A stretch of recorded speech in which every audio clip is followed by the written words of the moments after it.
Campers, gamblers, punters, hustlers, low baggers. Happy 4th of July to all of you, even those of you who aren't in the United States of America.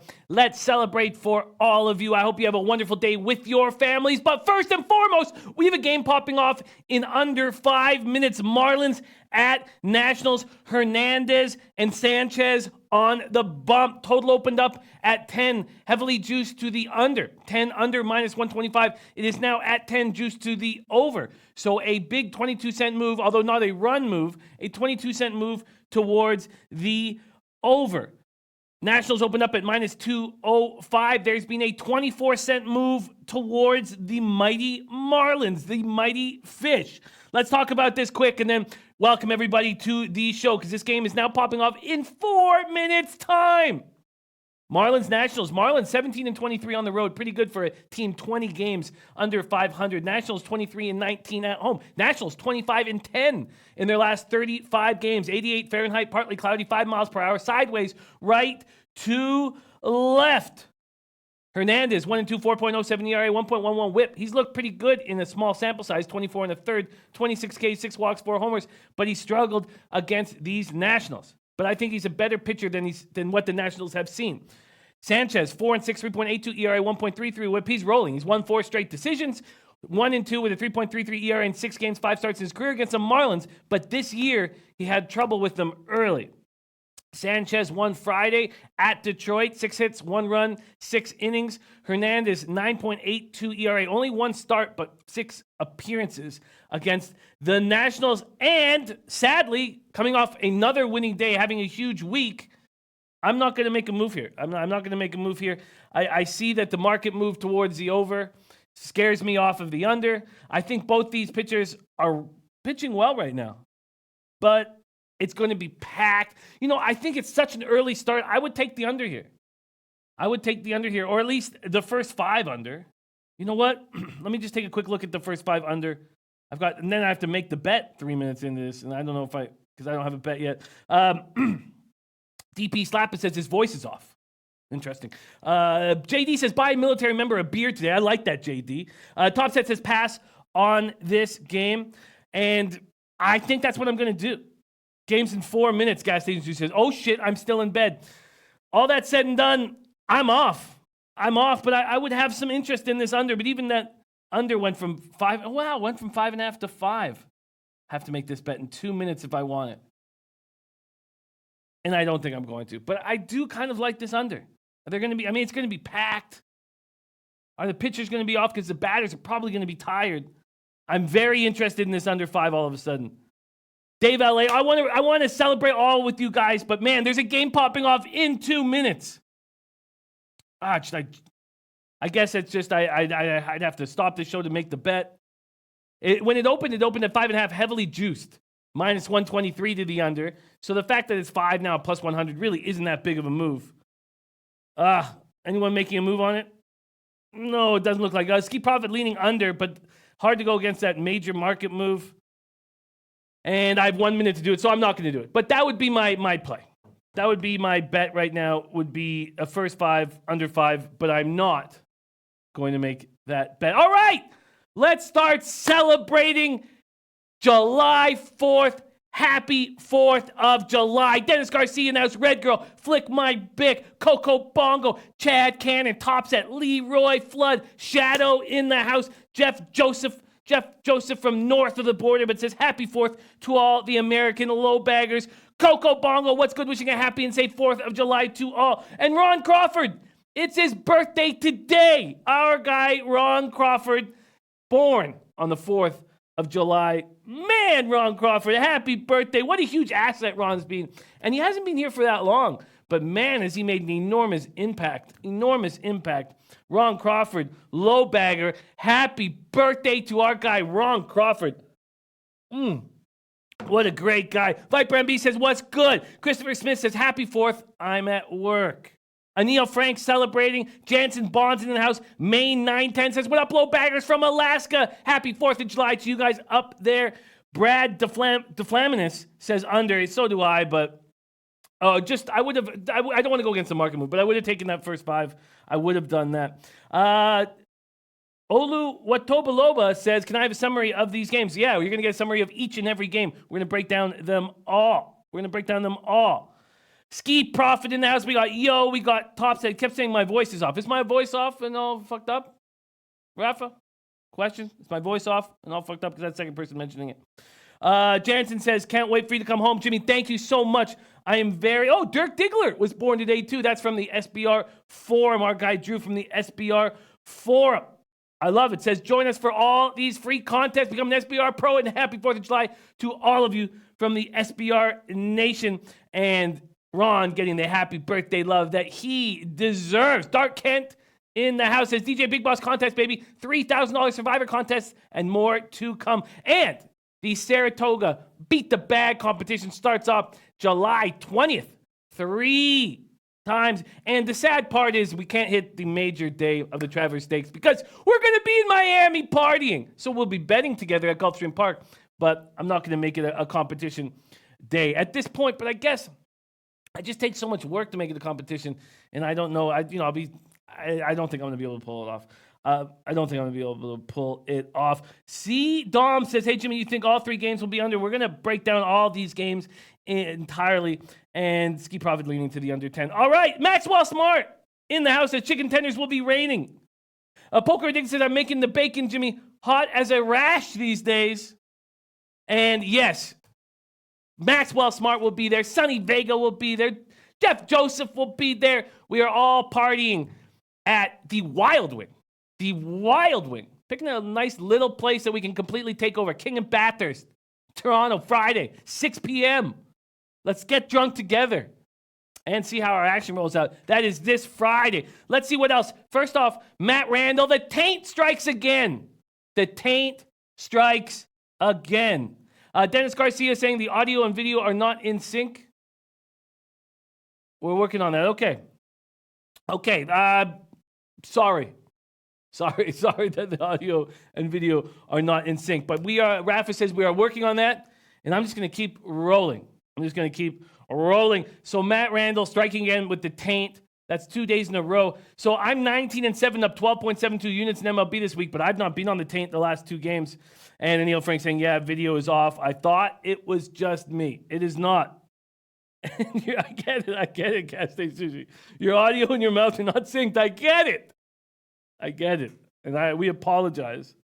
Jen said, Jimmy, I assume this is not an SBR event, just us hanging out. I mean, yeah, it's an SBR event. And Viper NB continually says, tail the taint, Jimmy, improve your MLB record. Speaking of my MLB record, and this is like watching a samurai movie. Speaking of my MLB record, it's improving fast. And it's improving very fast. Ron Crawford, 63%. Atlanta, Cleveland, Milwaukee, Dodgers. I'm going to copy and paste that. But before I congratulate our guy Matt Randall and the spectacular taint play today, we're going to have Babano joining us in 36 minutes. Before I congratulate that, I'd also have to give a big shout out to Dave L.A., who told us these Angels are going to win these games after the tragedy with Tyler Skaggs, and he's backing his boys, and they're hammering. Jansen says the Seaman Sipper play today, and Rem Most, it is not you. The sound is off. And wow, Roas just went yard? Wow.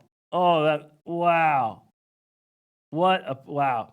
And there's Dave L. I've hit 7 straight no-run first inning until I lost a half unit on the Rockets game yesterday, but I got a good one, plus money. St. Louis Mariners no-run first inning. I like it. And Frankie Martinez says, Jim, food cinema. Yeah, I know.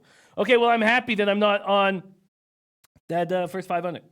And I'm happy I'm not on the Nationals. And those of you who are on the Marlins, great job.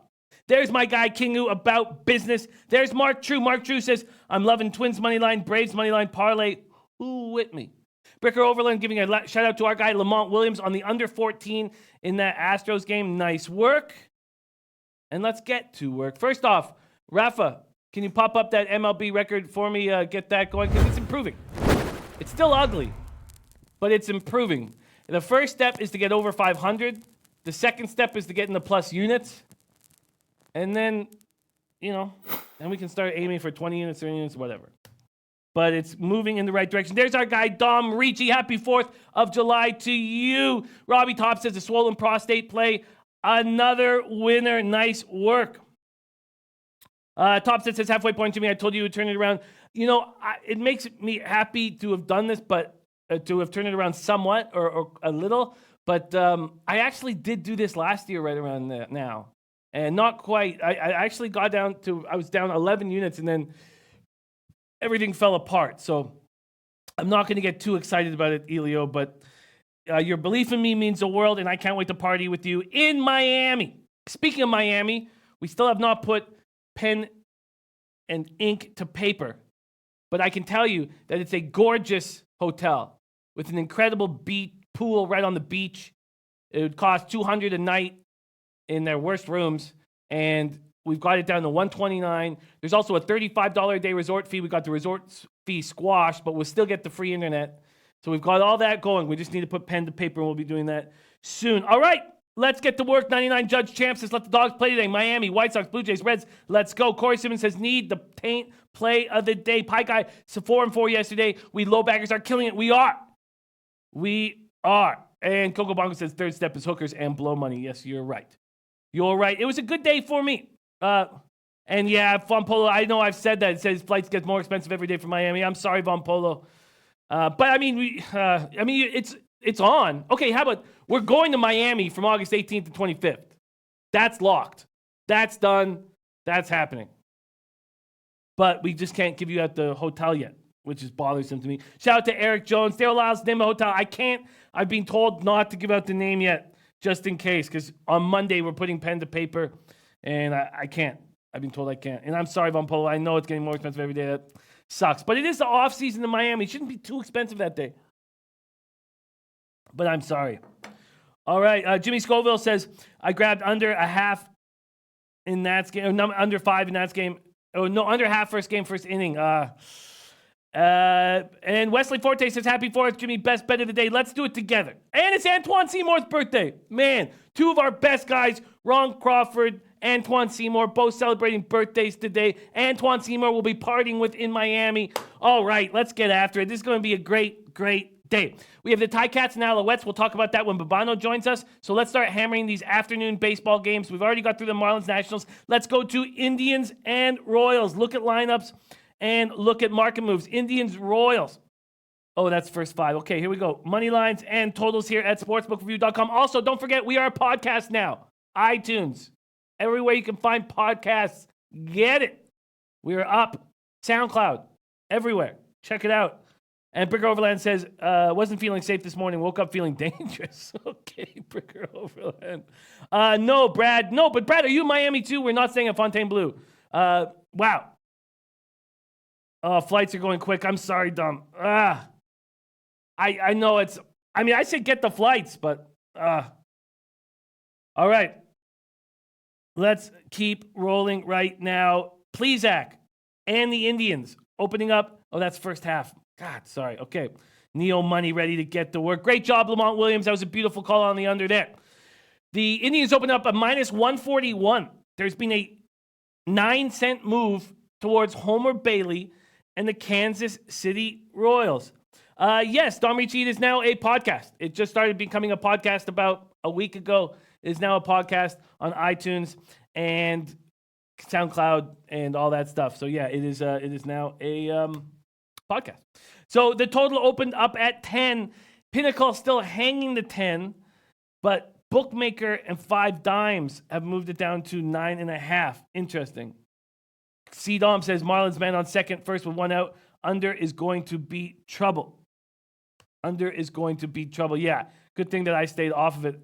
Thought the bats might be a little sleepy. Thankfully, stayed off it. Okay, Indians 22-20 on the road, playing very good baseball right now. Royals 16-27 at home, 83 Fahrenheit, mostly cloudy, 7 miles per hour, out to straight away center. Plesac, the nephew of Dan Plesac, the reliever, and he sort of tries to emulate a young Dan Plesac. I know Plesac became more of a finesse pitcher as he got older, but Plesac, Zach, his brother, his uncle, they're all lefties, and Zach is a righty, but he tries to hammer the zone. He goes after batters, and you can tell because he's allowed 9 home runs in 42 and a third, but just 14 walks in those 42 and a third with 32 Ks, 1.11 whip. He's coming off the first time where he's been touched badly. touched badly. Torino says 10 seems high for KC's offense in the pitcher's part. Cleveland offense still isn't consistent. Flick my Bick passing on the Indians game. Bricker Overland got the under in the Marlins game. Going to be sweating already. Flip Money says all overs today. Oh, nice. Dom Reed says, I'm good. I'll fly into Atlanta and drive if I have to. Much love. Much love, Dom. I love that so much. Poker Addicted says the Homer Bailey regression started last week. I think we continue to see more of that today. Cleveland money line and run lines are safe in my book. Yeah, sorry, Michael Ervelina. We have some problems with that. Are we going to make any moves or are we just going to keep rolling? Do we want to? Okay, it's YouTube. It's YouTube, but we apologize for that. Indians are hitting 243, 735 OPS versus righties. Royals are hitting 249, 726 OPS versus righties. As I said, Plesac coming off his worst start in the majors. 7 earned runs, 2 home runs in 3 2/3. Dave Alley says, I'm on Kansas City first 5. That's Dave Alley, who has futures on the Indians, as do I, plus 1,100 to win the division. Bailey's 3-game winning streak ended with a no decision June 29th in Toronto. So that's what Poker Addicted's talking about. Gave up 5 runs, 5 hits, 5 innings. Previous 4 starts, he was 3-0 with a 1.44 ERA. But he's back at home. Back at home. He's looked good. He's looked good, surprisingly. He's looked very, very good. 13 seasons, 12 with the Reds. He started 10 games against the Indians, 4-4, 5.03 ERA. Red Girl. Love having Red Girl in the house. Can't wait to party in Miami with Red Girl. Frankie Martinez, would anyone say it's a good time to live bet the Nats in hopes of a comeback? I don't know. You don't get the best odds this early in the game at 1-0. But, better than the start of the game. I don't know. I might wait a little bit. See, if they get maybe it would get a better number when the Marlins are up bad if the Nats don't score. But Bryce Fidel saying, yes, Frankie. Dave LA's on the Kansas City run line. A plus run line. Plus 1.5. And Bricker Overland said, nah, Frankie, Fish are taking this one. Interesting spot here. Let's take a look at the lineups here for this. Oh, we don't have a Indians lineup yet? Let me refresh this. Yes, we do. Okay, for the Indians, Lindor, Mercado, Santana, Kipnis, Ramirez, Bowers, Plawecki, Bradley at first base, and Naquin. For the Royals, Merrifield, Mondesi, Gordon, Dozier, Soler, Cuthbert, Lopez, Gallagher, Gore. Interesting. The total is at 10. Juice to the under. So there's been a 6-cent move towards the under. Don Corleone says it's hard to go back to KC. Dave L.A. Tormiano says I wouldn't live bet Nationals. Their bullpen still sucks. And Sanchez doesn't look like he's going to pitch deep. That's a good point. Dwayne Reed in the house. Nice seeing Dwayne Reed back in action. Cleveland Indians money line and run line. After Plesac got touched in his last start, I don't know. I can see why Dave is liking the Royals here, but I don't want to go up against the Indians. And I can understand this 9-cent move. And if you're going to take the Royals, you want to get a big plus line. And right now you're getting between plus 119 or plus 117 at Bovada and plus 124 at Pinnacle. So not great. SBR Forum says Tampa Bay and the over. Poker Dick says the fact that Homer Bailey's look good is exactly what should worry you. He's coming back to normal and we'll get molested today. Topset says, I think KC is due here. I'd lean KC just because it feels right here. Dave Ellis says, Bailey should be okay. First 5. I'm not starting the day by making a move on the Indians-Royals game. Shout out to Ninja Galaxy Plays in the house. Okay, let's move on to this Tigers-White Sox game. Boyd versus Lopez. First off, let's look at the market moves. Tigers-White Sox. Tigers open up at plus 100. They are now at minus 104. A 4-cent move towards the Tigers. Pie guy saying Cleveland bats have been cold lately. Bailey should go 5 easily. Flick My Big said I watched Plesac last start and it was pretty ugly. I need to see more out of him before I cash on him first 5. I agree with that, Flick My Big. I agree with that. Don Reed said I can tell so far in DJ's contest closest to the bottom. Thank God I didn't bet all those games. Don't worry. Kobe in the house. Kobe Z4 said, thank you guys. Made $4,000 a month with some help from this show. Yes, we've had a very good start to the month. We've had actually a really nice couple weeks now. So let's just keep that rolling. Chris Postal's on Royals -1 plus 170 is his early play. MLB saying Boyd is disappointing. Let's look at the total now in this Detroit spot. It opened under 9.5, juiced to -125. And it's now, the over is now juiced to -125. Wow. A big move towards the over, but just at Bet Online. Oh, no, my fault. Sorry, I'm seeing that wrong. Bet Online's moved it down to a 9. Sorry, my fault. Take that all back. There's not been It's moved towards the under, and BetOnline's moved it from 9.5 to 9. Lamont Williams liking Detroit money line today. Tomino saying Lopez isn't consistent enough for me to bet unless he's a dog. I'd lean White Sox here at home. And Von Polo is liking that the video does not match what's going on here. I'm sorry about that. Maurice Hooker liking Detroit. Dave LA going up against the market move with the over. Let's see what we're talking about with rosters here or with lineups. Not seeing the lineups yet. So that's it for lineups. No, we have Milwaukee, Cincinnati's lineup, Pittsburgh's lineup. We do not have lineups for Detroit and the White Sox. Let's break this game down. Tigers 15-25 on the road, better on the road than they are at home. White Sox 24-18 at home, and this is their chance to get to 500. I think this is a big game for them. Big game for them. Look, my Big says, might as well flush cash down the toilet, fill the sewers with those Benjamins if you're going to back these Tigers. Awful, just awful. Top Set says, I've been liking this under for 3 days. Pie Guy says, the taint is love. The taint is life. Tigers hitting 227, 660 OPS versus righties. White Sox hit lefties hard, 269, 751. There you go, Von Polo. Boyd has yielded 10 home runs in his past 5 starts after allowing 7 home runs in his first 12 starts. Boyd, 2-5, 4.30 ERA in 11 career starts against Chicago, 0-1 with a 3.00 ERA in 1 start this season. Lopez has done well against these Tigers, 2-2, 2.86 ERA, 9 career starts. 2 starts this season, 1-1, 1.50 ERA. He's looked good against them. Strike out 22 in 12 innings. You know, is this a spot where you want to back Lopez? Shout out to Lamont Williams. Is this the spot? Dominic says, in general, the White Sox been crushing lefties, even in losses. They're scoring 5 runs or more. Yeah, I think the White Sox are live here. Let's see what we're getting. It's an even money situation here. I think we jump on the White Sox. There's been a 4-cent move towards the Tigers. I like this White Sox squad in this spot. 85 Fahrenheit. Don Corleone taking White Sox team total over. I guess the fact that Elio's been waiting for this under to approach does concern me.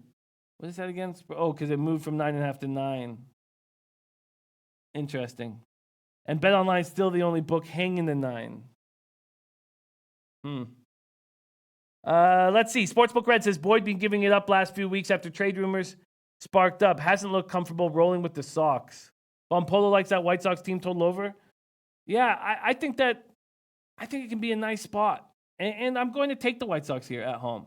Even money against the Tigers. I think that's a fine situation to be in. Green pitched yesterday, their closer who's going to the All-Star game, and he blew a save. He'll probably be sharper today. Lamont Williams says, Jimmy, don't do it. Pie Guy says Castellanos is hot and it's Boyd on the mound. I'm staying away. Tomino says White Sox have hit Boyd well. They hit almost 300 against them. Ski Profit, Tigers 0-6 last 6 on the road. Detroit 1-5 last 6 versus White Sox. Chicago White Sox 5-1 last 6 straight up. Why don't we take a look at exactly how they hit Boyd here. Let's go to get the exact numbers quickly. Batter versus pitcher. Here we go. Batter versus pitcher. And against Boyd. Oh, with that Indian spot, by the way, Homer Bailey has shut down these small sample size. 51 at bats. That's not bad. Against Boyd. Wow. White Sox don't have a lot of power, but hit 260 against them. 260 with a 659 OPS. 2 homers from Jose Abreu. Wow, Jose Abreu was batting 500, 12 for 24 with 2 homers. And then they get nothing off of Ronaldo Lopez. Nothing. Castellanos does touch him. Tia talking about the hot dog contest. Yeah, we're going to have to talk about that. Good call. Tormino says Cabrera's contract giving Chandler Parsons' contract a test for worst contract in sports. I think that this is a spot for the White Sox. All right, I'm just going to leave that as a lean right now, and we'll have a little bit more time to see if Babano's on it. Let's talk Brewers Reds. Brewers Reds. We're going to go to money lines and totals here at sportsbookreview.com. SBR odds. Here we go. Milwaukee opens up at minus 108. There's been a 7-cent move on them. The total opens up at 9, juice to the over. It's now so it's just a 7-cent move towards the under. Don Corleone says, yeah, Ski Oakland first 5 was money. Yeah, when Ski said Oakland first 5, I was like, man, that was probably a better look. Why didn't I focus on 5? I had a 5-3 day yesterday, plus 2.07 units. But take that loss out and put a win up, and there's a 6-2 day. Dave LA says, Nationals are dogs now. Take them. Yes, with Riddle hitting a single. Shiri's Talat says, what do you guys think of that? Michael Irvelina says, Jimmy, who do you like in the home run derby? I really haven't put enough thought into it at this point. I've seen the 8 batters, but I haven't really focused on who I like there. But I'll look into it this afternoon, Michael Irvelina. I'll definitely have something by Friday. All right, Brewers, Reds. Oh, Corey Simmons says, it's the best play to heal your gooch. You know, my gooch is being pretty safe and sound. I've had a great week. Tom Marino says, I'd lean Reds and under. But Corey Simmons, thank you for thinking about, caring about the state of my gooch affairs. Don Reed says, it's freaking hot today. The Coney Island Boardwalk will be sizzling. Buck Nasty says, took the live under. Interesting, Buck Nasty. There's Dave Paddock in the house. All right. Let's get to work here. Woodruff versus Castillo, 85 Fahrenheit, partly cloudy, 4 miles per hour, sideways out to left. Brewers 19-23 on the road, just 5 games over 500. Reds are just 4 games under, 23-19 at home. Jimmy Scoville says, you like White Sox first 5? No, I would prefer to have them full game.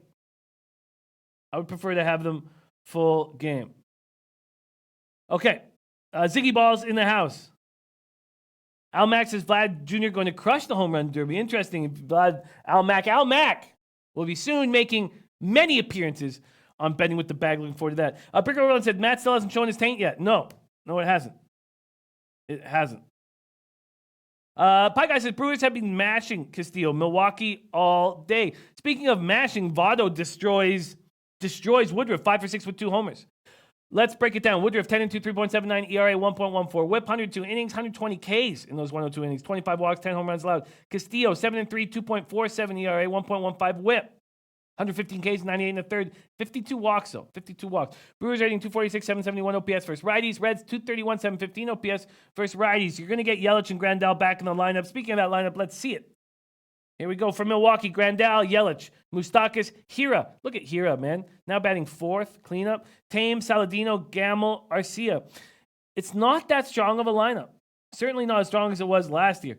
For the Reds, Winker, Votto, Suarez, Puig, Dietrich, Senzel, Peraza, Castillo. Talk about some of these guys that are smashing. Suarez is smashing as well right now. Suarez crushing the ball.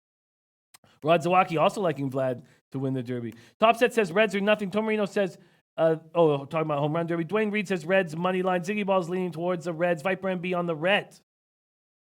Let's break it down a little more. Milwaukee, 4 hits, all singles in that loss yesterday. They've lost 10 of 16. They're just playing bad. They're 4.5 games ahead of the last place Reds. Castillo's 2nd straight loss on Saturday, but he allowed 1 run on 3 hits, 7 innings. He's pitching well still. 2-3, 4.08 ERA and 7 career starts against the Brewers. Woodruff, 2nd straight win on Saturday, 1 run on 6 hits against the hot-hitting Pirates. And Woodruff struck out 12 in 7 innings, 7-5 victory over the Reds on June 23rd. He's 5.93 ERA in 4 appearances against Cincinnati. Votto hits him hard. You know, I do feel like these home teams have value here in the Reds and the White Sox at even money. I just think they're the better teams. And this is a big deal for the White Sox. I mean, they're playing at home in front of a big crowd, and they want to get to 500. Tom Marino says Castillo was hit hard by Milwaukee both times he faced them, but those starts were in Milwaukee. I think he bounces back against them here.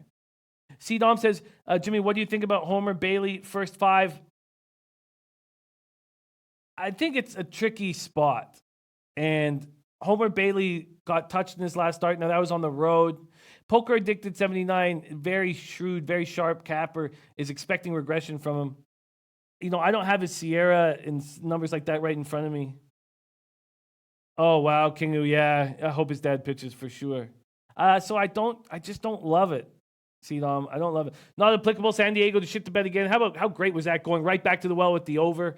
I wish I had gone back to the well with the Giants, but there were some heavy hitters on the Padres, so I stayed off of it. I feel like the White Sox and the Reds have value here. I really do. I really do. And I think I should make a move on it. And I am. I'm going to make a move on both the White Sox and the Reds.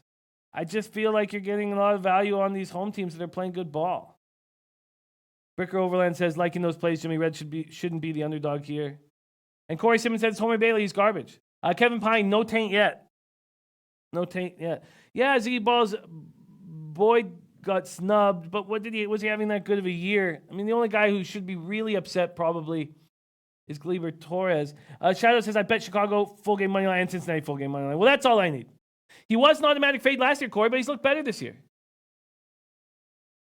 Antoine Seymour wondering if anyone's on the under in the Reds Brewers. I'm doing it. I'm making these moves right now. Dave LA says D-backs are on my ban list. I get it, but we hit another team total over 2.5. Now, that took time for me to get to, and I didn't get to it till Sports Keg. Shout out to the guys on the Sports Keg, but we hammered that before the game started, about 45 minutes, tweeted that out. And Topset says, Jimmy, you're taking the better teams, I feel, and at home. Yeah. And Trenton Claxton says, Angels, money line, free money. Dave LA, we shout you out. We shouted you out right at the beginning of the show. Very, very impressive capping.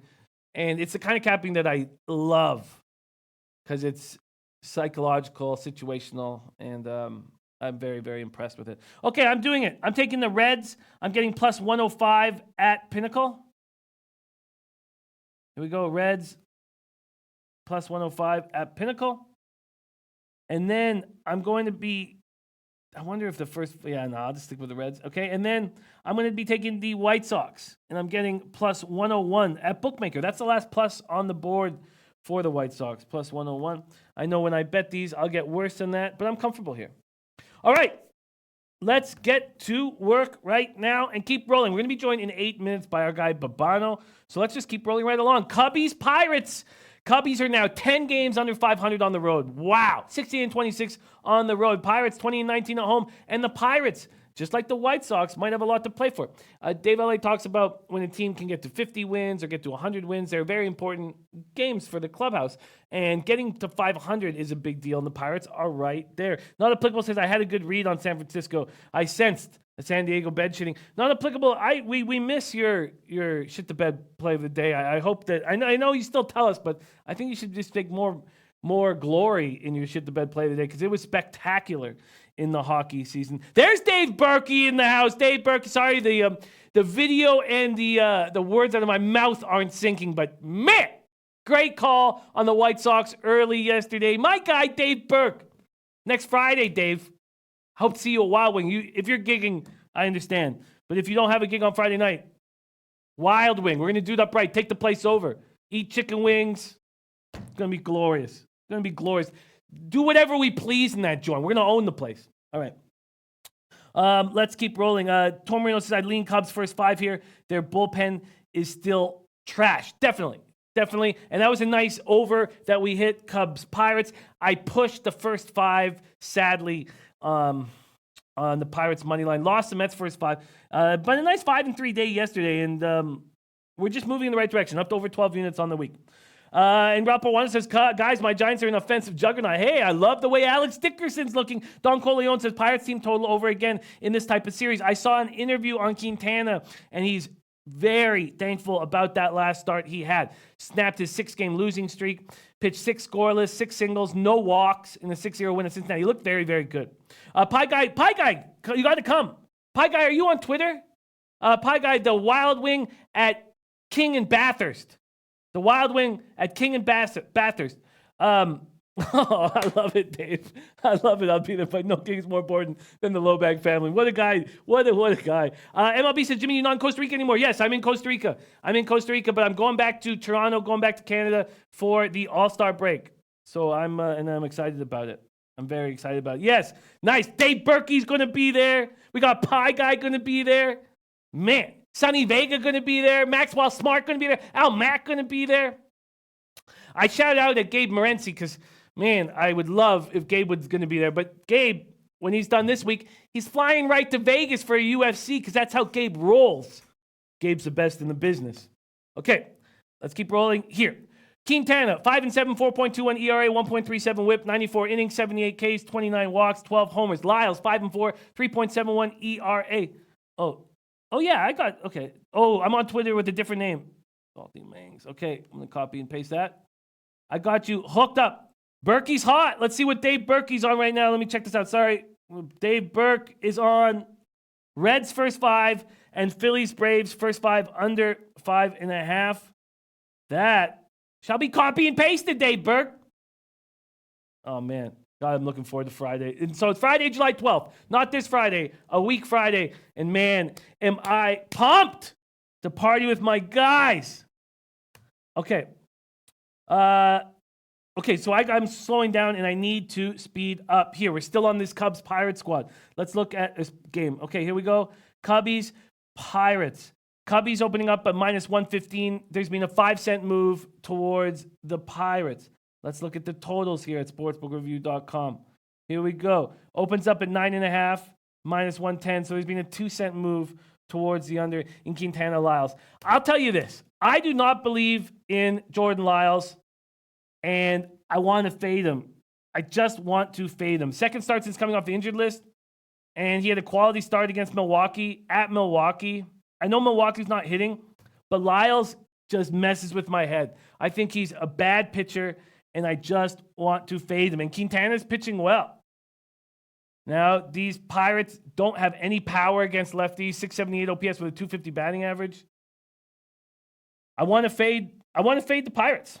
I guess it comes down to that. And I don't trust Lyles, even though he's been pitching so well. So all that said and done, I am going to take the Cubs first 5. I'm going to take the Cubs first 5 here. Let's see what I'm getting. Cubbies first 5. I'm getting minus 115. That's available at 5 dimes. All right. Book it. Cubs first 5 minus 115. All right. Let's move on to Twins at A's. And Dwayne Reed under 9.5. Cubs Pirates, write it down. Nice. All right. JEM, sorry. Can anyone vote me by to say hi? I'm not entirely sure what that means. Okay, let's move on to Twins Athletics. Let's take a look at market moves here. And the A's was a loss. It was one of my 3 losses yesterday. And I just wish I had ran with our guy Ski Profit on the first half instead of focusing on the full game. Trinan just does not look good right now. Anthony Mastronardi says, at work, hiding in the cooler, watching for a second, still so upset at Oakland blowing a 3-1 lead and giving it away in extras to cost me that parlay. Anthony Mastronardi hit his first parlay yesterday for a cool 600 bones. It would have made at least another G profit had Oakland not messed that up. I was cheering for you more than me. I mean, I only had $125 on the game.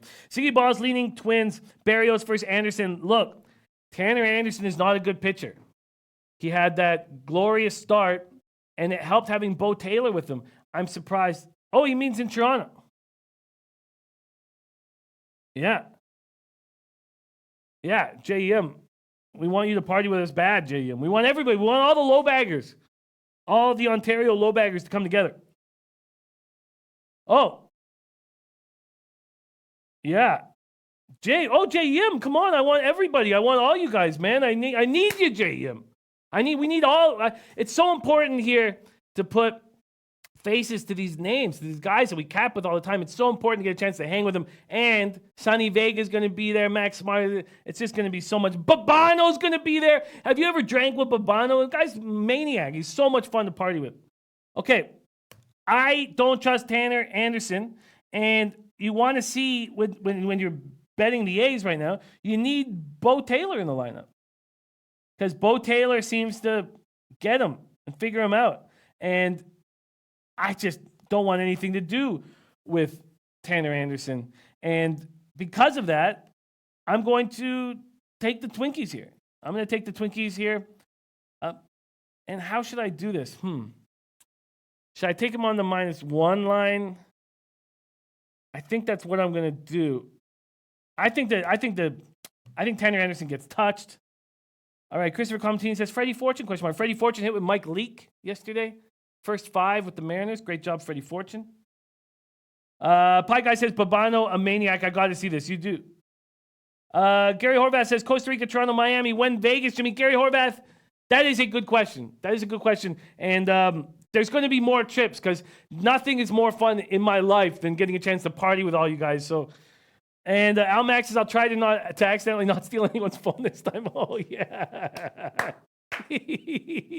Al Mac had Gabe Morency's phone in his pocket. Oh, that was so funny. Okay, I got to stay focused here.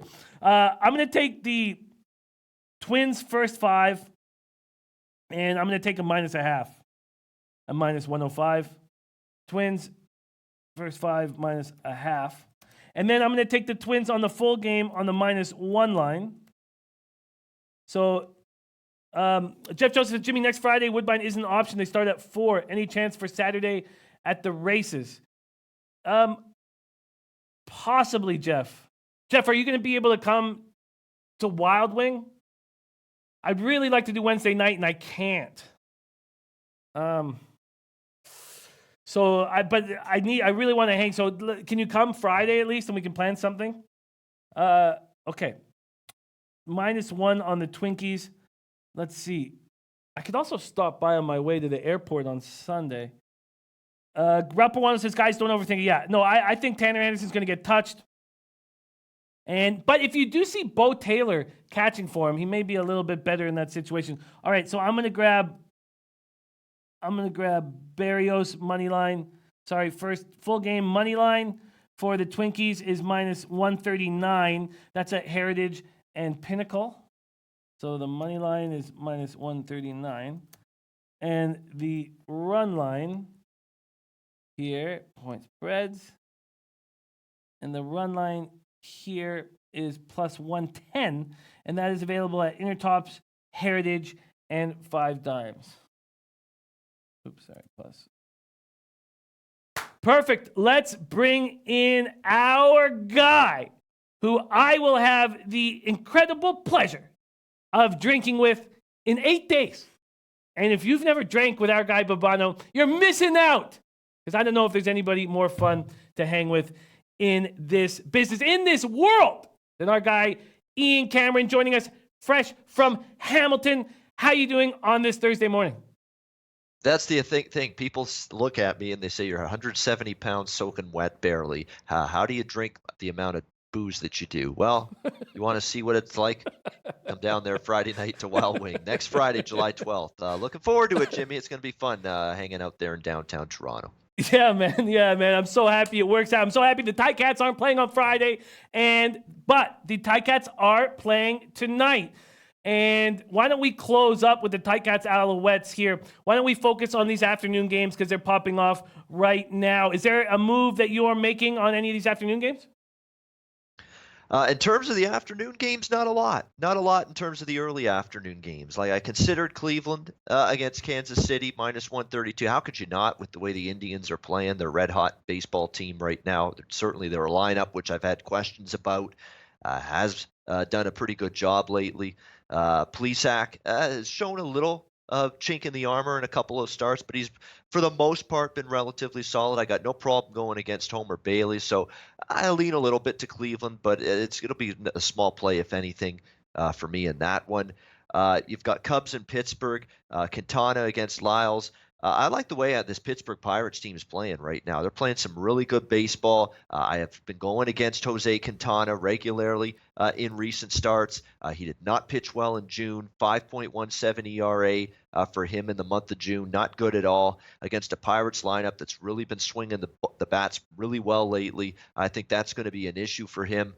Pitching from the stretch has been an issue for him. Now, I know Jordan Lyles is nothing to write home about. It's only his second start here back from the IL, but he came back from that injured list through a really good outing, quality start against Milwaukee, 3 runs in 6 innings in that game coming off the injured list. So, and I just think you got a tale of 2 teams that are sort of going in opposite directions. The Chicago Cubs have had ample opportunity to try to pull away first place in the Central. They just can't do it. They're just not playing great ball. All parts of their game are not clicking right now with this Cubs team. And I'm seeing this Pittsburgh Pirates team find ways to win, including last night with the walk-off comeback win against the Chicago Cubs. You're going to give me them right now with the way they're playing as a slight home underdog against a pitcher that I have very little confidence in right now, in Quintana, who's also been rough in day games this season. Yeah, Pittsburgh makes sense to me. Yeah, I can understand that. Pittsburgh playing good baseball. I do not like Jordan Lyles, and I know he had a quality start in his first game back. But I watched the interview of Quintana, and he's really he's just sounded so mature, and he wants to be a leader on this team. He wants to lead by example. I like the start last against Cincinnati, just allowed only 6 singles and no walks. And the Pirates don't have power against lefties. So I'm just taking Cubs first 5. I'm taking Cubs first 5. Think that Lyles could get touched here a little bit and get Quintana to get me through the 5, and that's all I am doing. But in saying that, I can't wait to hear the games that you are on. We only have 2 more afternoon games that we haven't touched on, so I will get to those once you're done, but can't wait to hear what you're on. Lead us to glory, Babano. Hopefully lead us to glory. Let's start with Yankees and Rays at the Trop, 5 p.m. J.A. Happ against Honey Nut Chirinos for the Tampa Bay Rays. On the mound, you've got the New York Yankees minus 110, the total 9 in this game. I'm always interested in an over with a Yankee game when it's at 9, and that's exactly where I'm going here. In this game, you look at J. Happ, who's had not really a great season for the New York Yankees. They expected a lot more than a 5.23 ERA from him this season. In his last 3 starts, the shorter form, it's been even rougher for him. 14 runs allowed in his last 14 innings, got absolutely crushed, albeit Houston was the team to crush him. No shame in that. Great lineup, great team. But still, gave up 8 runs on 11 hits and 4 innings of work, 3 home runs. That's a concern. And don't look now, Tampa Bay, Jimmy, is starting to hit. You look at them in their last 5 games, Texas and Baltimore, all during this current homestand, 5, 6, 6, 6, 6 runs for this Tampa Bay Rays team in their last 5 games, 5 runs or more in 5 straight games for them.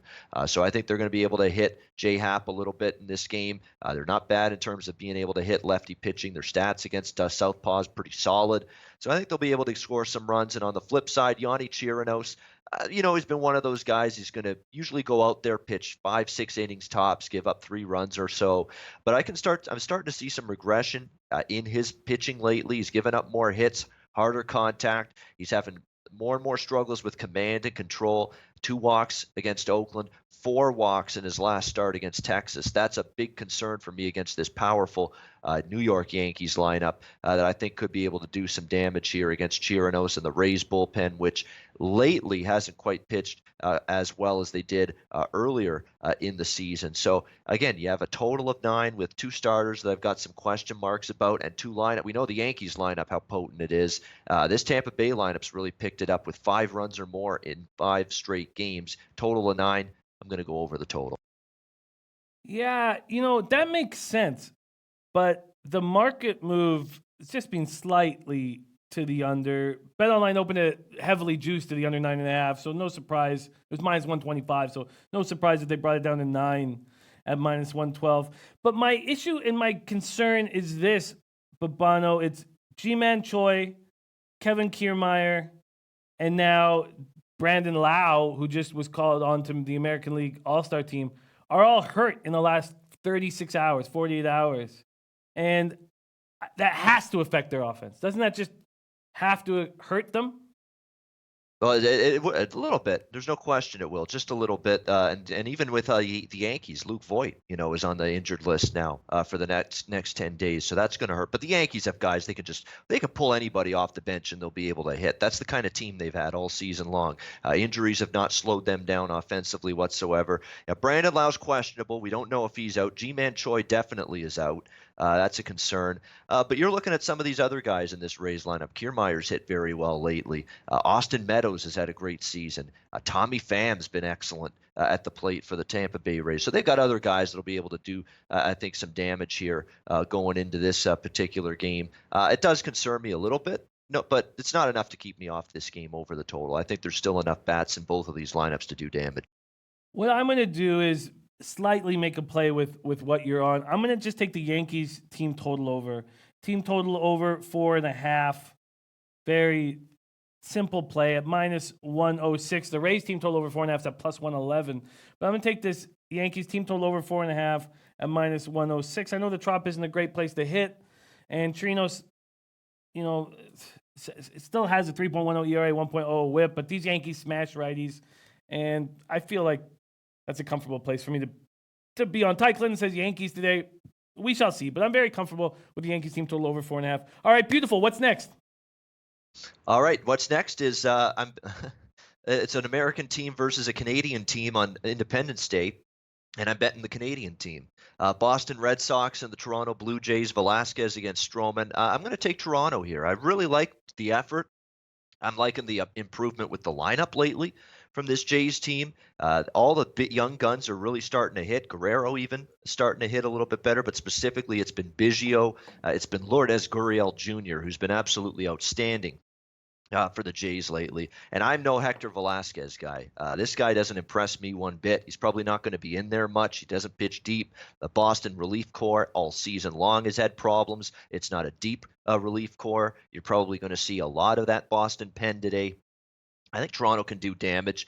Stroman has had some trouble with Boston at times in the past, but you look at his recent form, he's been better. He's been the most consistent starter that the Blue Jays have had this season, near 3 ERA on the year. Even the Jays bullpen's been a little bit better lately in terms of getting outs. In fact, you look at these two teams and you would think, wow, Boston, the much better team. Certainly they have the much better bullpen. Not necessarily the case. I mean, Boston's bullpen has been a problem. A big problem all season long. I don't think Toronto really is much in the rears of the Red Sox in terms of their bullpen. So even money price here. They got a nice win last night, 6-3, the Jays against the Red Sox. I think they can get him again here at even money. Yeah, I'm so hesitant to back these Blue Jays. Sorry about that. I know it's red, white, and blue today, Independence Day, but business is business and money is money. Money is money, business is business. And shout out to our guy, Drew Martin, for having the Blue Jays yesterday at plus 275 or whatever it was. Yeah, and Tolmore's right. Stroman is an emotional pitcher. He usually pitches well at home in big games. Bookie Lover Q says Stroman absolutely hates Boston. No wonder Yankees looking at him. And Neil Frank says Porcello in for a bounce back. 2 starts for Stroman against the Red Sox this season. And you touch on sometimes having difficulties in the past. He's looked good, 1 run in 12 innings this season. Velasquez is a bum.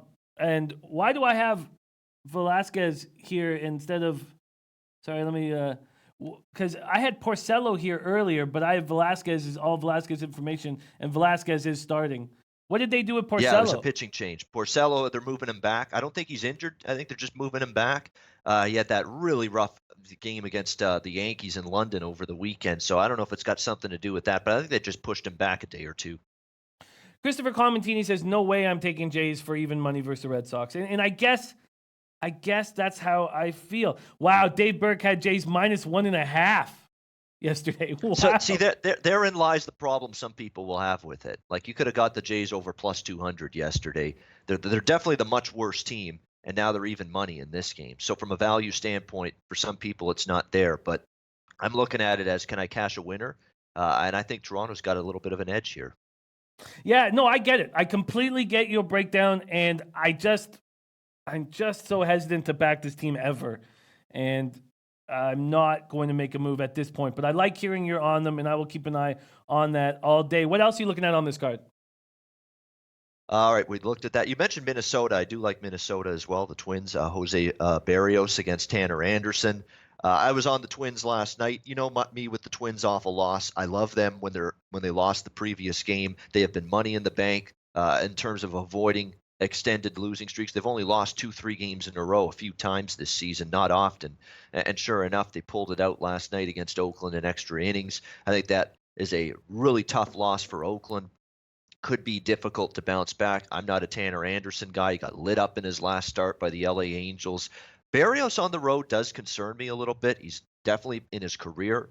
The splits home and road are there. They're significant. He's pitched a lot better at Target Field than he's pitched on the road, but this is a manageable matchup for him in a spacious ballpark like Oakland. I think he can go out there and get the job done. Twins at minus 140, also something I'm looking at. Yeah, I agree. I love it. Jamel Wright going up against it with Oakland first 5. The only way I would take Tanner Anderson is if the battery's together from where did they play? New Orleans? Where? No, not New wherever. If Bo Taylor is catching for him, but if it's Fegley, they've just looked very, very bad. They've looked very, very bad. Yes, Antoine Seymour, Drew Martin did have the Jays money line yesterday. Very, very impressive play. Okay, so let's go back to this card. Is there anything else, or can I direct you to a couple spots? Also looking at the over in the St. Louis-Seattle game with Waka and Karasidi. Waka's a bet against guy for me, has been all season. Nothing's changed there. I just don't trust him. He's not a guy that pitches deep. He gives up hard contact. He can get a little erratic in the command and control department, and that is an issue. And what's also an issue is both bullpens were worked pretty good yesterday in terms of the key relievers that had to see time, see innings in that game last night, where St. Louis pulled that stunning comeback down 2-0 in the ninth, 5 runs in the ninth to erase that deficit and win 5-2 in that game. Both bullpens a little bit in turn. You'll have relievers basically on both of these teams probably working on back-to-back days, and that's always a concern. You're never usually as effective coming out of the bullpen when you're pitching on a second consecutive day. And Karasidi is just a guy that's going to be an opener, and then they're going to turn things over, to probably a Wade LeBlanc. That's been the recent pattern with Seattle. Karasidi starts, LeBlanc comes in after him, and he's not a guy exactly I have a whole lot of confidence in. Maybe St. Louis the one concern of St. Louis has been a bottom-tier offensive team in Major League Baseball, particularly in the month of June. I think they were dead last or near the bottom in terms of runs per game in June. But maybe that 5-run outburst in the ninth inning last night maybe gives them a little bit more confidence at the plate. Maybe they take better at bats. They're a little bit more patient. That's all you need against Seattle's pitching. Just be patient. Don't swing out of your shoes. Take some pitches, work some counts. You're going to have success against the Mariners. Maybe they can get back to that after having a nice comeback win yesterday. So I think St. Louis can score some runs, and I think Seattle can as well. Total's 9 at Chris still, 9.5 elsewhere, but we'll go over the total there. Yeah, I get it, especially with Waka. It's Tommy Malone that's coming in after Karasidi, and I've had a tough read on him. I mean, he doesn't crack these rosters to start the year, but he's one of those just crafty lefties throwing 85. When you lose the eye test, you're like, how are they not smashing him? But they just don't seem to smash Malone. That's another concern. Cardinals against lefties can be feeble too, so that's another concern. But concerns be damned. I'm going to go ahead with it anyway. I get it. And I'm happy that we talked about that game. Raven in the Desert giving us a final score of 4-3 in that game for the Cardinals. Interesting spot. Okay, beautiful. So we've almost got through this card, and now we've got through all of the early games, so that's all locked. So there's just a couple late games I want to touch on before we get to CFL right now, and let's do it. Thank you, Noli, for that. Yeah, it's been a nice up a little over 12 units in MLB this week, and we're moving in the right direction. Okay, let's talk Phillies Braves quickly. Eflin versus Soroka, 91 Fahrenheit, mostly cloudy, 6 miles per hour out to left. It was just very strange yesterday in the chat with everybody believing in this Philly squad, and just hard to understand exactly why they were. Soroka opening up at minus 155. There's been a 2-cent move towards them. The under was heavily juiced at minus 125 at 10.5. So there's been a 10-cent move towards the over, but it's still at 10.5. And Soroka, out of Calgary, Canadian kid, youngest starting pitcher to make the All-Star game in Atlanta Braves history, beating Smoltz by about a year. John Smoltz, 22 years, 57 days. Oh, no, by about 90 days or so. Last start against the Mets, 6 1/3, allowed 2 runs on 7 hits. This guy is not fading. He's just not fading. The Phillies have never seen him. Eflin coming off a nice start against the Marlins on June 29th. 2-2 with a 4.02 ERA in 5 starts in June. And he was 2-2 with a 2.64 ERA in 5 starts in May. And then from May 31st, June 7th, he had mid-back tightness, and he was on the IL. You have any feeling in this Phillies-Braves spot? Yeah, it would be Atlanta or nothing for me. I'm a big Michael Soroka fan. I think he's very good. I think he's going to be very good. It's been very consistent. I know he's had a little rough patch here and there, but for the most part, it's been way more good than bad from this young Calgary, Alberta native. I should point that out. Michael Soroka, he's been excellent for the most part. Eflin at times has been good. I actually think he's got the capability to be one of the top 2 or 3 starters long term with this Phillies team, but he's still trying to iron it out in terms of consistency. I'm just not looking to fade Atlanta right now, especially at home. They've been excellent here at home. They've got one of their better pitchers going in this game. For me, there's no reason to go against them here. I know that Atlanta Philly's getting a nice price, but the bullpen for Philly is a disaster. We saw it again last night in that game. One issue is, and I understand why this total's 10.5 because of Atlanta's offense, and we know both teams pitching and the bullpen specifically with both teams can be a little shaky, but this is a really high total for Soroka. If he goes out there and pitches the way he has for the most part, and if Eflin is at least serviceable, and we know Eflin's capable of those starts where he goes 6 innings and only gives up 2 or 3 runs, I have a hard time thinking this game goes over the total. I would actually lean under 10.5 here. This is a high total. I understand last night's game being 10.5, 11.5 like it was with Wilson for Atlanta, who's a spot starter and not a good one, and Pivetta for Philadelphia, who's not good at all. I understand that total being around this kind of range.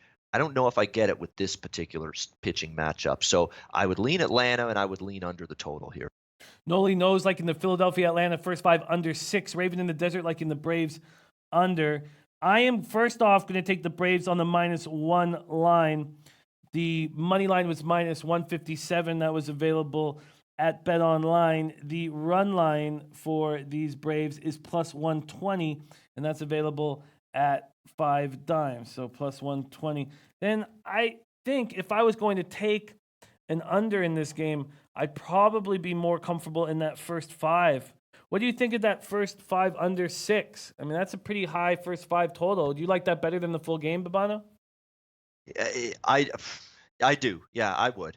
Because, you take away the 2 bullpens, especially Philadelphia's bullpen. I mean, that is the bullpen that you really are concerned that they could give up a 5 spot or a 4 or 5 spot late in the game like they did last night in that 9-2 loss against Atlanta. So that's the concern. The Philly bullpen could crush you if you have a full game under. So first 5 under from that perspective definitely makes a little bit of more sense to me. You're right. Eflin, like I say, I think the ceiling is there for him to be solid. His form lately has not been great.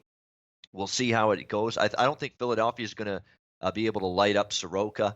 It really does concern me. They struggled with the bats against Wilson last night. I mean, that guy got crushed by the Chicago Cubs.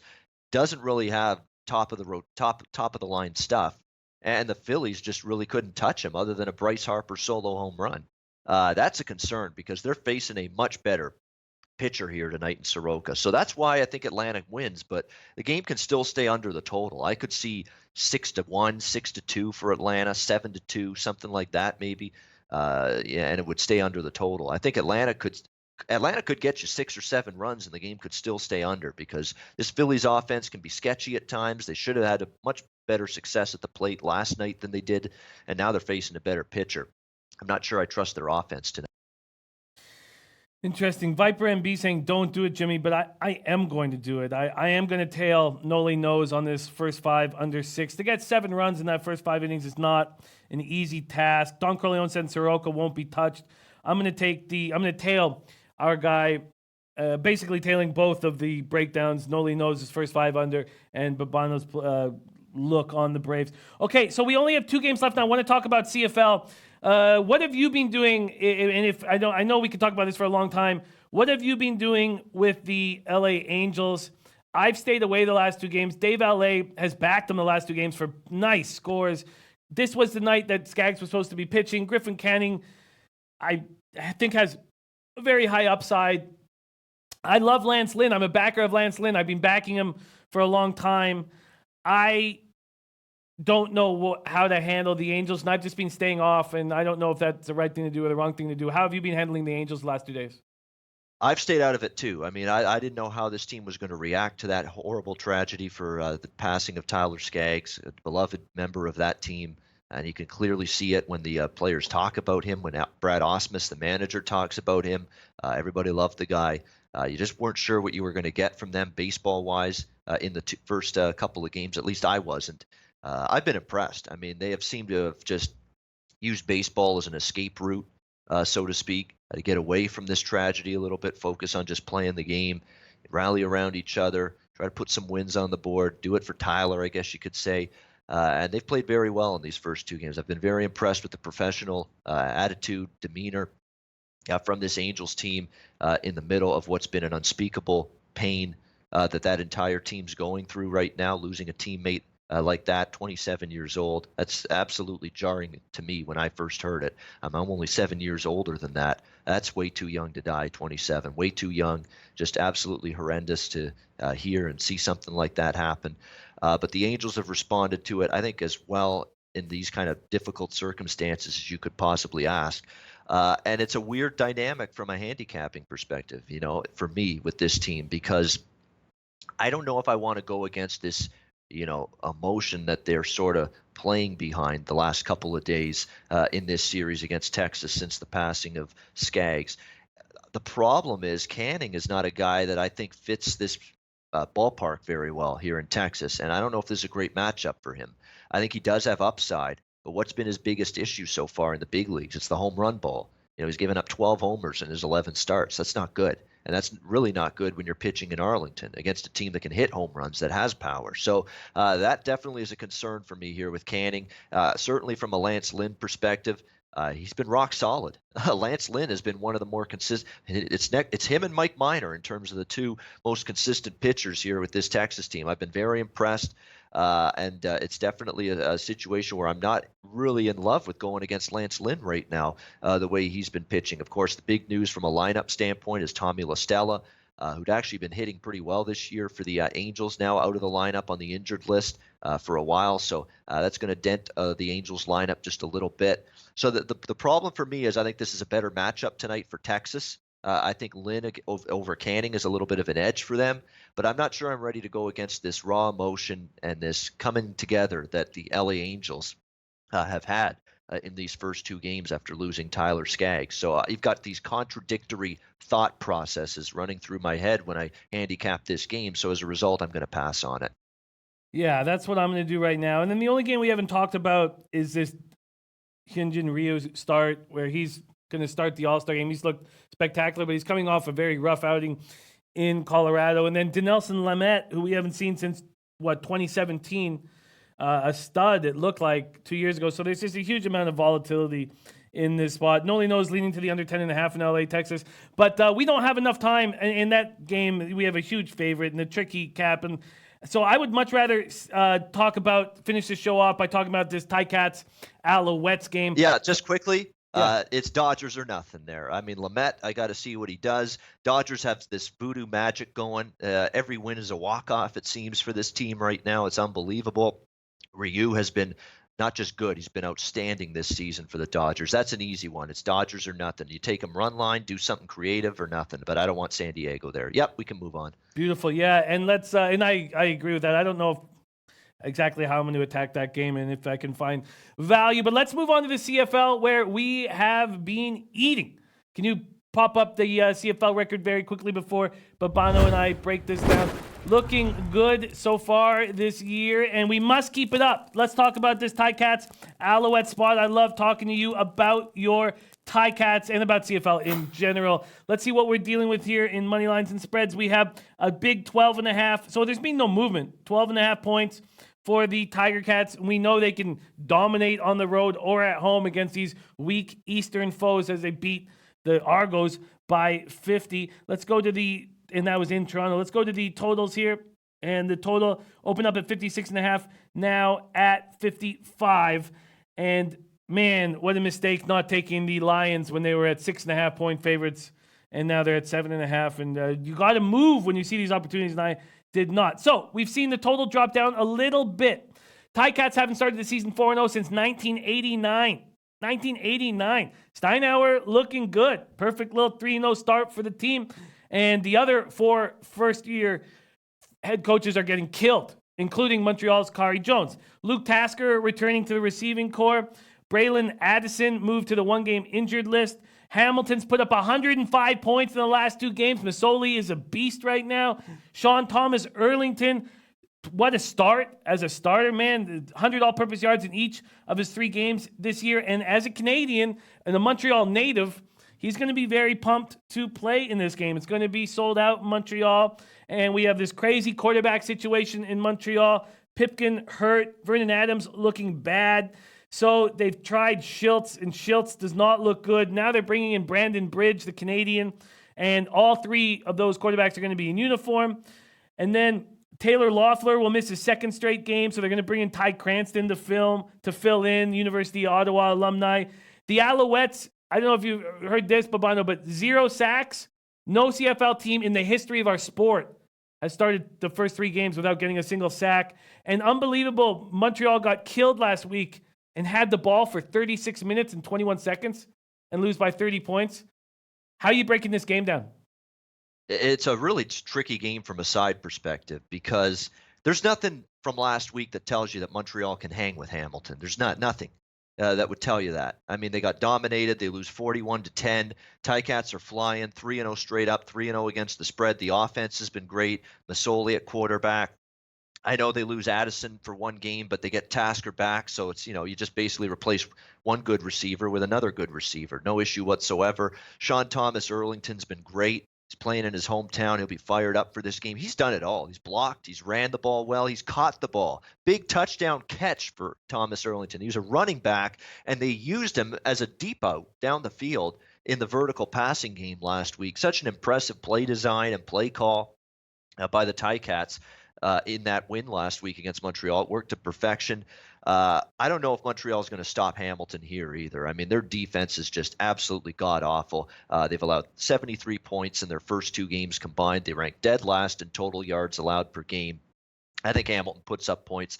I do think Montreal is going to do a little bit better offensively. I know the Ticats defense has been amazing so far. They've allowed 17 points or less in each game. But I think Montreal is going to try to, do some different things. They're sort of keeping the quarterback situation under wraps, but Brandon Bridge can play. And certainly Vernon Adams, I think if he does start, I think they're going to give Adams another start. And if he does, I think he'll play at least a little bit better on his home field than he did last week. I am a little bit concerned about complacency here for Hamilton. You're 3-0. You just beat the hell out of Montreal last week. You're playing them again this week. And you've got 2 big games coming up at home against Calgary and Winnipeg. 2 big tests against good West Division teams. Do you maybe look past this game a little bit? Complacency set in. Maybe you're a little sloppy, unfocused.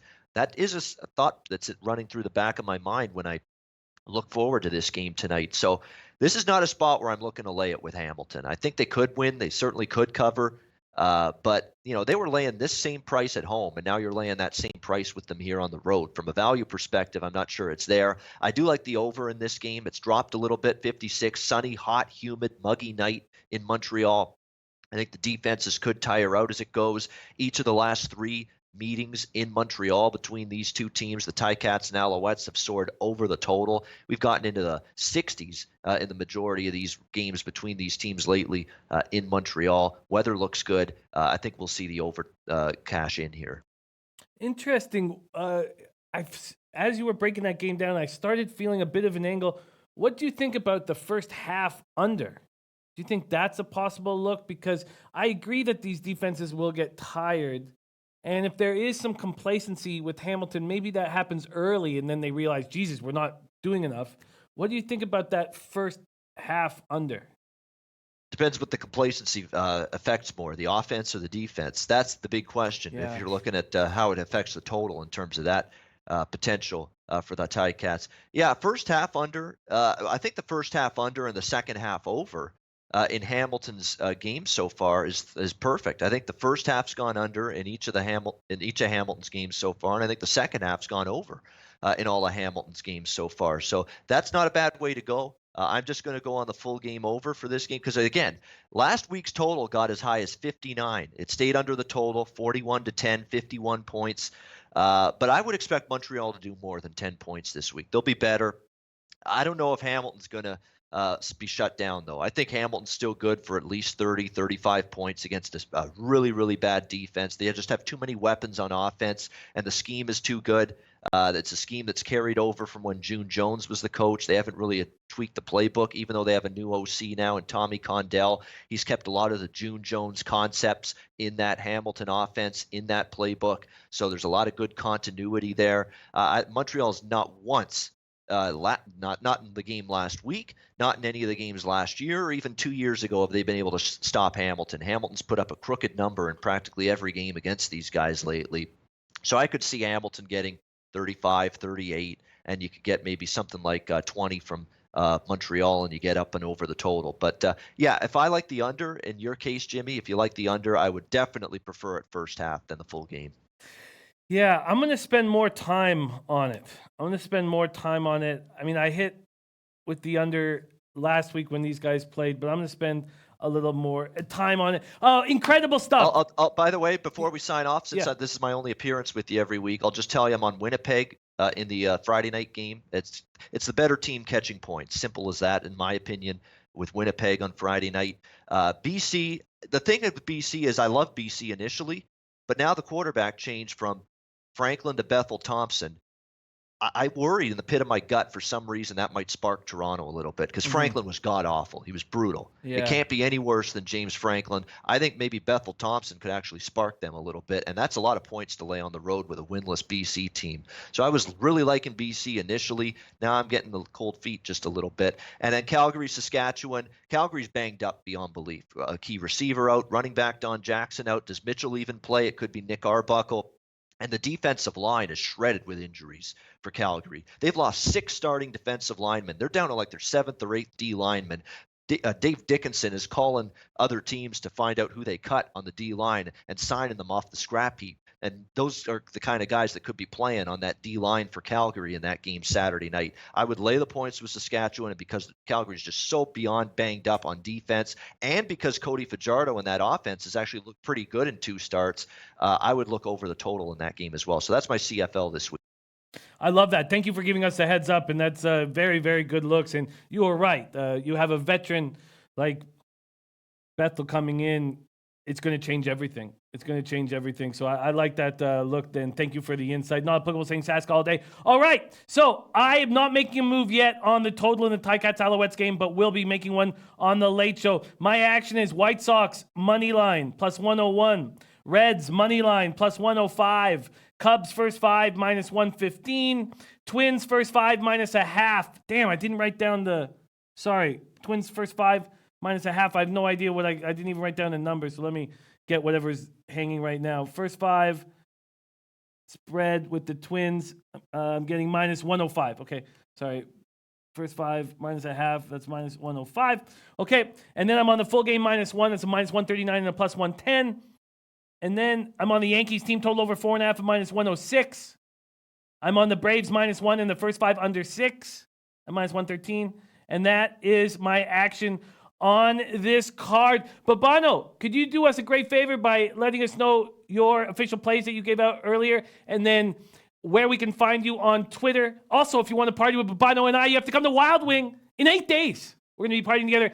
And then, Babano, not applicable in the chat with because we had our guy Drew Martin give us the Leche outro yesterday. Could you give us the Leche outro before signing off?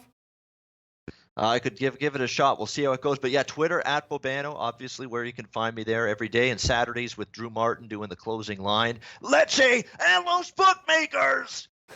How about that? How's that?